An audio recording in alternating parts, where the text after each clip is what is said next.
চীনামাটির পাহাড়ে উঠে গেলাম। আমরা চলে এসেছি বিজয়পুর এবং এই চীনামাটির পাহাড় পাদদেশে। আমরা এখন কোন দিকে অবস্থান করব খুঁজে পাচ্ছি না।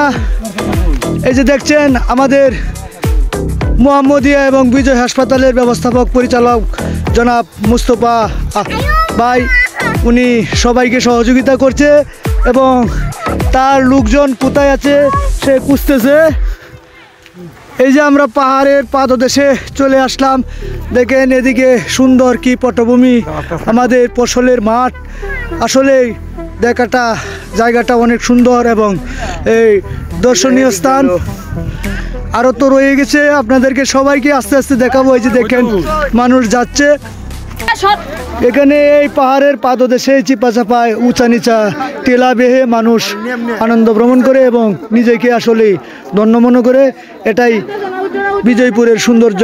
এই সৌন্দর্যটুকু আপনাদের মাঝে তুলে ধরলাম।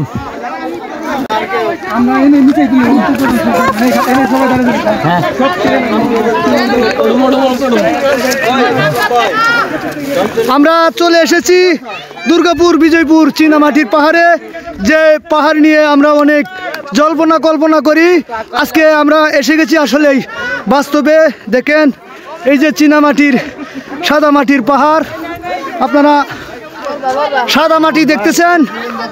এটি কিন্তু আসলে একটি পাহাড় এবং এই যে পাথর, এই যে সাদা মাটি, আপনাদেরকে সব কিছুই দেখাবো এবং মাঝে মাঝে কিছু বিনোদন দেবো। এই যে দেখেন পাহাড়, এই যে পাহাড়, এই পাহাড়ও ভেঙে পড়ে যতই শক্ত হোক না কেন, কিন্তু এই পাহাড়ও ভেঙে পড়ে আল্লাহর সৃষ্টির জগতের এক মহান ভূমিকা পাহাড়। এই পাহাড়ের মাঝে আমরা চলে এসেছি এবং এটাকে বলে বিজয়পুর।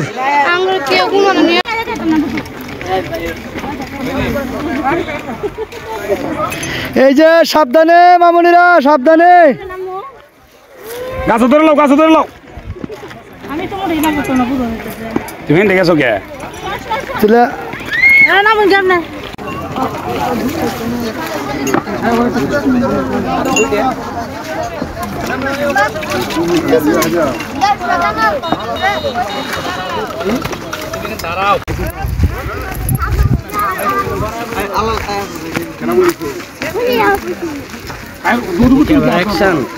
জি,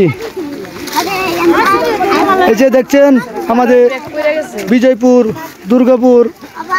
বিজয়পুর পাহাড়ের পাদদেশে আমরা চলে এসেছি এবং এই যে চীনামাটির পাহাড় দেখতেছেন, এই চীনামাটির পাহাড় আসলেই একটি সৌন্দর্যের অববাহিকায়। এই আমাদের